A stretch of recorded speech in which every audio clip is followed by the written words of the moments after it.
сұрағыма жауап бермейді, мен менсінбей тұрма деп бір жағынан солай ойлап қалдым.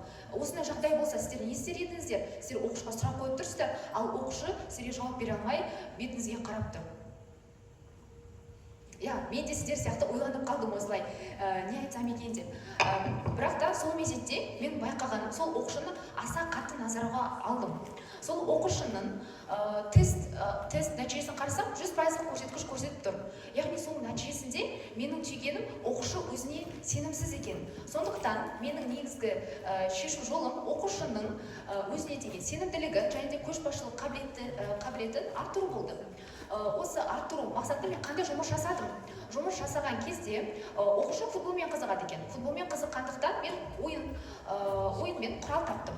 Яғни сол құрал арқылы оқушы мемлекеттер, тулар, яғни астаналар арқылы оқушыны сабаққа қызықтыра бастадым. Оқушы сабаққа қызыға отырып, өзінің белсенділігі артты. Ол солай ары қарай жеке тапсырмалар берді. Яғни функционалдық сауаттылыққа байланысты картамен, координатамен және де масштабпен байланыстырып тапсырмалар беріп, оқушы уақыт өте келе өзіне деген сенімділігі артып, көшбасшылық қабілеті көріне бастаған болатын. Осылай мен өзімнің бірінші кедергімді жеңдім. Және де осы арқасында мен ары қарай өзімді жетілдіре бастадым. Семинарларға, курстарға, әдістемелік қолдау ала бастадым. Енді менің екінші кедергіме тоқталатын болсам, екінші кедергім 7-ші сыныптарға сабаққа келген кезде әр сыныпта 32-33 оқушыны құрайды екен. Осы кезде маған кедергі болған мәселе, үй тапсырмасын қалай сұрасам болады 32-33 оқушыдан.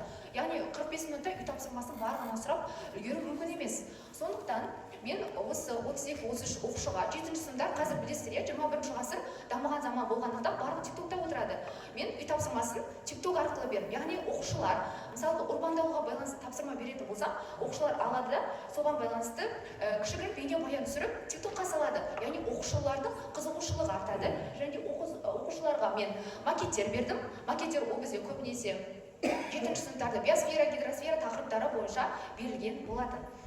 Яғни бізде 20-25 минуттық қоңырауларда оқушылардың байқағаным, осы машықтану бөлмесінде оқушылар бір-бірімен дайындалып отырып, бағанағы макеттерді жасайды, бір-бірімен қандай біз бейнебаян түсіреміз деген сияқты, яғни тайм-менеджментті қолданып отырды ғой. Осылай мен екінші кедергімді шештім. Келесі үшінші кедергі менің алдыма қойған, мектепте отырмын, әдіскер мұғалім келеді, Меруерт апай, сіз маған қандай оқушылар сізге олимпиадаға қатысады, сіз маған тізім беру керек деп сұрап жатыр. Мен жаңа мұғалім болып келгеннен кейін бұл алдыма үлкен бір кедергі болды деп айтайыншы. Сондықтан мен интернет ақпараттарын іздену жұмыстарын арқылы Гарнер тестін алдым. Гарнер тестінің нәтижесінде оқушылардың жаратылыс саны, математикалық, логикалық, яғни даму бағыттары бойынша бірнеше секцияларға 28 оқушыны алдым, бағыттары көрінді, бағыттары бойынша дамыды. Енді осының нәтижесінде мен өзінің бағанағы бірінші кедергідегі оқушым осы тест нәтижесінде 100% көрсеткішті алды. Енді жетістіктер, шыны жеңістер аялдамасы. Бағанағы менің дарынды оқушым, аты дарын. Біз облыстық олимпиадада 2023 жылы назар аударсаңыздар, 7-ші сынып 2023 жылы 8-де және 9-ші сыныптында атынан 2 рет облыстық байқауға қатысқан болатын. Және де олардың міндетті түрде республикалық олимпиадада біз 1-ші жылы 7-ші сынып болып, республикадан 1-ші орын алдық, ары қарай 3-ші, 2-ші орындық дәрежелерді алып отырдық. Ол тек қана бір ғана оқушым ғана емес, ол басқа да оқушылармен жұмысты жүйелі түрде орындап отырдым. Ол бір олимпиадаға дайындау емес, қарап отырсаңыздар, ол зерттеу жұмыстарына да тоқталған болатын. Келесі жаңа көкжиектер, болашақ жоспарлар. Біз сіздермен менің қызықты саяхатымды сіздер тыңдадыңыздар деп ойлаймын. Яғни ұстаздық жол ол ешқашанда тоқтамайтын жол.